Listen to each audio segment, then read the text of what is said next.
যেটা ভালো লাগবে ডাক্তারবাবু বলবে, বড়রা বলবে যে তোমার যেটা ভালো লাগে সেটা খাও। কিন্তু আমাদের সবথেকে বেশি চিন্তাকর প্রশ্ন হচ্ছে কী কী খাবো না, যে এটা খেলে এটা হয়ে যাবে না তো, ওটা খেলে ওটা হয়ে যাবে না তো। প্রথম 3 মাসে কী হয়, আমাদের কিছুই খেতে ভালো লাগে না, শরীরটা খুব খারাপ লাগে, দুর্বল লাগে। প্রশ্ন থাকে এই সময় চা খাবো কিনা, কারণ আমরা চা খেতে ভীষণই ভালোবাসি।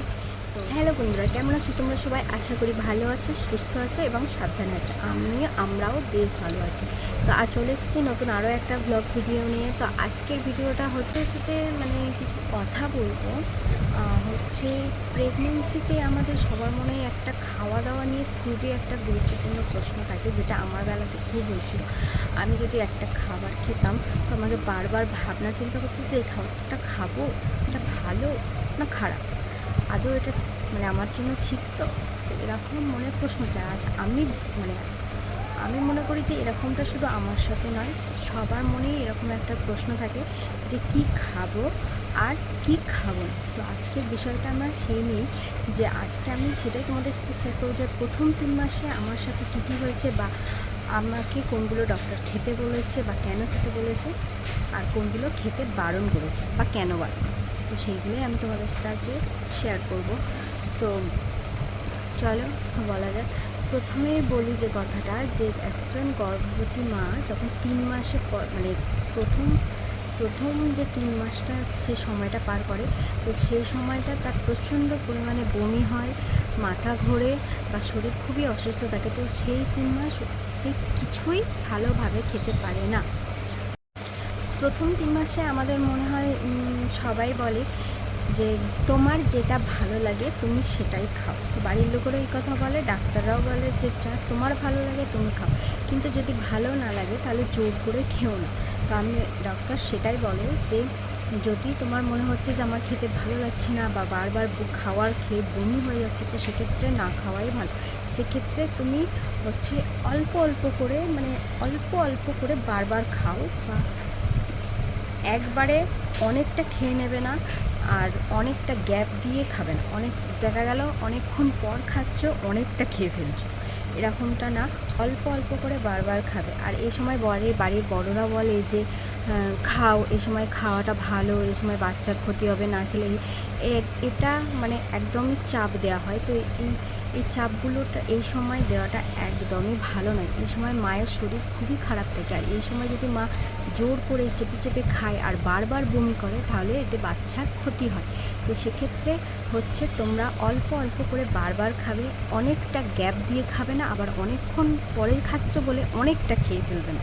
তো কি কি খাবে সেই নিয়ে কোনো রকম সেরকম কোনো চাপ নেই যে তোমরা কি কি খাবে। এবার আমি আসল কথায় আসি যে আমরা কি কি খাবো না। তো প্রথমে আমাদের যদি খাবো না বলি, তাহলে আমাদের প্রথমেই আসে কি, পেঁপে, আনারস, যেটা আমাদের সবসময় বড়রা থেকে, বাড়ির বড়রা বা যেখানে সেন্টার থেকে বা ডাক্তারবাবুরা বারণ করে যে পেঁপে আনারস বাদে সব কিছু খাবে। পেঁপে আনারসটা কেন খেতে বারণ করেন? কারণ পেঁপেতে থাকে পাকা পেঁপে কয়েক টুকরো খাওয়া যায়, এতে কোনো রকম কোনো অসুবিধা হয় না। আর কাঁচা পেঁপেতে একটা প্যাপাইন নামক এক এনজাইম থাকে, যা কাঁচা পেঁপের বোঁটা থেকে বা গা থেকে যে আঠাটা বেরোয়, সেটার কথা বলছে, সেটা প্রচণ্ড সেটা অতিরিক্ত পরিমাণে কাঁচা পেঁপে খাওয়ার ফলে বাচ্চার ক্ষতি হয়। তো বিজ্ঞানসম্মতভাবে এটা এখনও প্রমাণ হয়নি, কারণ এটা পশু পাখিদের ওপরে রিসার্চ করে দেখা গেছে যে তারা যদি অনেকটা বেশি খেয়ে ফেলে তো তাদের ক্ষতি হয়। এবার মানুষের ওপরে এর কোনো যুক্তিতর্ক সেভাবে নেই, কিন্তু আমরা কেন রিস্ক নেব? আমার মতে না খাওয়াই ভালো। আমরা এত রিস্ক নিতে চাই না, এত রিস্ক নিয়ে না খাওয়াটাই বেটার। তো না খাওয়াই। এবার আসি আনারস নিয়ে, যে আনারস আমরা কেন খাবো না।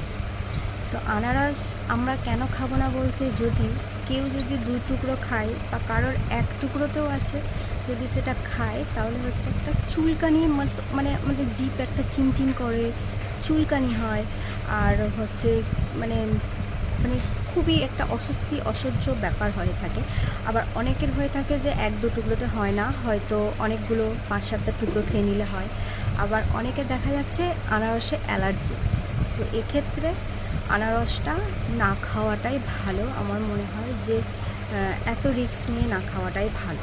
তো এটা মানে খাওয়ার পর খেলে ক্ষতি হতে পারে, নাও হোক ক্ষতি হতে পারে, তো এতটা রিস্ক নিয়ে তো আমরা খাবো না, তো আনারসটা না খাওয়াটাই ভালো। কিন্তু কফি, সুপারি, তক্তা, তামাক, গুড়াখু এইসব একদমই খাওয়া নিষেধ, কারণ এগুলো কেউ সরাসরি বাচ্চার ক্ষতি করে, এগুলো না খাওয়াই ভালো। আর একটা কথা বলি যে অনেকের প্রশ্ন থাকে এই সময় চা খাবো কিনা, কারণ আমরা চা খেতে ভীষণই ভালোবাসি।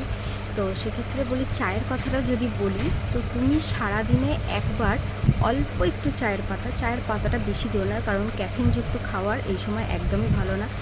যদি খুবই খেতে ইচ্ছে করে চাটা, তখন তুমি সারাদিনে একবার অল্প একটু চা পাতা দিয়ে একবারই চা খেও, আর না খাওয়াটা তো একদমই ভালো। যদি ছাড়তে না পেরে থাকো তাহলে হয়তো একবার অল্প দিয়ে খেতে পারো।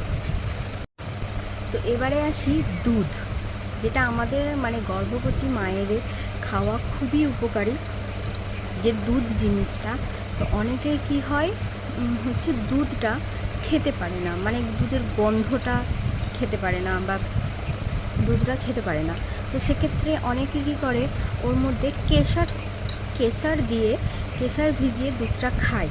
তো কেশরের কথা বলতে গেলে যে প্রথম 3 মাস কেশর খুবই বিপজ্জনক, কেশর না খাওয়াই ভালো, কারণ প্রথম 3 মাসে যদি অতিরিক্ত পরিমাণে শরীরে কেশর যায় তাহলে এতে অ্যাবর্শনের চান্স সবথেকে বেশি প্রথম 3 মাসে। আর সেকেন্ড ট্রাইমেস্টারে তুমি খেতে পারো দুধের সাথে অল্প পরিমাণে, একদম 1টা কি 2টো দিয়ে খেতে পারো, কিন্তু হাই ডোজে যদি কেশর খাওয়া যায় তাহলে জরায়ের মুখ আলগা করে দেয়, আর সময়ের আগে তোমার ডেলিভারি হয়ে যাওয়ার চান্স থাকে। তো কেশর প্রথম 3 মাসে একদমই খাবে না, দুধ দিয়েও খাবে। যে সবার একটাই প্রশ্ন থাকে যে টক খেতে পারবো কিনা, টক জিনিসটা আমরা খেতে পারবো কিনা। তো সেক্ষেত্রে বলি হ্যাঁ, টক জিনিসটা এই সময় সবারই ইচ্ছা করে, এক একজনের এক এক রকম ইচ্ছা করে, কারণ কারোর টক খেতে ইচ্ছা করে, কারোর ঝাল জিনিস খেতে ইচ্ছা করে, কারোর মিষ্টি খেতে ইচ্ছা করে। তো প্রথম 3 মাসে আমার খুব ঝাল স্পাইসি খেতে ইচ্ছা করতো, টকটা আমার খেতে আগে বড় আমি পছন্দ করি না খুব একটা। তো এই সময়ও আমার টকটা খুব একটা পছন্দ হয়নি, কিন্তু আমার ঝাল জিনিসটা আমার খুব খেতে ইচ্ছে হতো। তো টকের কথা যদি বলি যে হ্যাঁ, টক খেতে পারো। আর প্রত্যেকটা লেবু, মৌসুমি লেবু, কমলা লেবু বা ভাতে খাওয়া যে পাতি লেবুগুলো হয় ওগুলো খুবই ভালো, ওর মধ্যে ভিটামিন সি থাকে, আর ওগুলো আয়রন অ্যাবজর্পশনে খুব ভালো কাজ করে। আর তেঁতুল খাও, কিন্তু তেঁতুল অল্প পরিমাণে খাও, খুব বেশি পরিমাণে যদি তুমি তেঁতুল টক খেয়ে নাও এতে অ্যাসিডিটির প্রবলেম হয়ে থাকে, যেটা এই সময় একদম ভালো না। আর এই সময় আমি একটা প্রবলেম ফেস করেছি, যেটা ডাবের জল নিয়ে। তো আমাকে প্রথম দিকে ডাবের জল খেতেই দিত না, কারণ ওদের তো এই বিষয়টা নিয়ে, এই ডাবের জল খাওয়া নিয়ে আর চোখের মনে নিয়ে আমি ডক্টর কাছে বলি যে এটা ডাবের জলটা কি খাওয়া যায় বা ডাবের জলটা খেলে কি চোখের মনে হয়। তো ডাক্তারবাবু বললো যে না, একদমই না, ডাবের জল এই সময় খুব পরিমাণে ভালো, এতে প্রচুর পরিমাণে পটাশিয়াম থাকে, এনার্জি থাকে, আর বাচ্চারও অনেক রকম হেল্প হয়। আর যেটা হেল্প হয় আমাদের শরীরে, আমাদের জল খেতে বলে ডাক্তারবাবু। তো সেক্ষেত্রে তোমার গরমকালে তুমি 4 থেকে 5 লিটার বা 3 থেকে 4 লিটার, আর শীতকালে 2 থেকে 3 লিটার বা 3 থেকে 4 লিটার এইটুকু জল তোমাকে খেতেই হবে, কারণ এতে জল খাওয়াটা ভীষণভাবে উপকার করে। তো ডাবের জল যদি তুমি খেতে পারো তাহলে এ সময় আমাদের কী হয়, জলের ঘাটতিটাও পূরণ হয়, আর এতে অনেক বাচ্চারও হেল্প হয়। তো বন্ধুরা, তোমরা জানতে পারলে যে ডাবের জল খাওয়ার সাথে বাচ্চার চোখের মনির কোনো সম্পর্ক হয় না, এটা একটা ভুল ধারণা। তো ডাবের জল খাওয়া এ সময় অত্যন্ত ভালো, এতে বাচ্চার এবার আসলে আগেকার দিন আর এখনকার দিনের মধ্যে অনেকটা পার্থক্য হয়েছে। আগেকারের বয়স্করা যেভাবে এই সময়টা কাটিয়েছে আর এখনকারের মানুষ যে সময়টা কাটাচ্ছে সেটা খুবই আলাদা। এখনকারের সমস্ত কিছুটাই ডক্টর, আর আগের তো কোনো ব্যাপার ছিল না এই সমস্ত। আগেকারের বাচ্চা মা ঠাকুমারা সমস্ত কিছু খেয়ে সুস্থ সন্তান জন্ম দিত, কিন্তু এখন বিষয়টা যুগটা আর সমস্ত জিনিসপত্র যেসব আমরা খাই, ফল শাক সবজি, এগুলো সমস্ত কিছুই এখন সার দিয়ে বা পুরোপুরি একদম ভেজাল একটা ব্যাপার হয়ে গেছে। তো এখনকার দিনে অনেক মানে সাবধানতার সঙ্গে আমাদের চলতে হয়। তো সেক্ষেত্রেই বলবো যে তোমরা সবাই তোমাদের সবার মানে যে ডাক্তারকে দেখাচ্ছ তাদেরকে দেখিয়ে সমস্তটা খাওয়া দাওয়া করো, বা কিছু প্রশ্ন থাকলে ডাক্তারের সঙ্গে আলোচনা করো, ডাক্তার যা যা বলে তাই করো।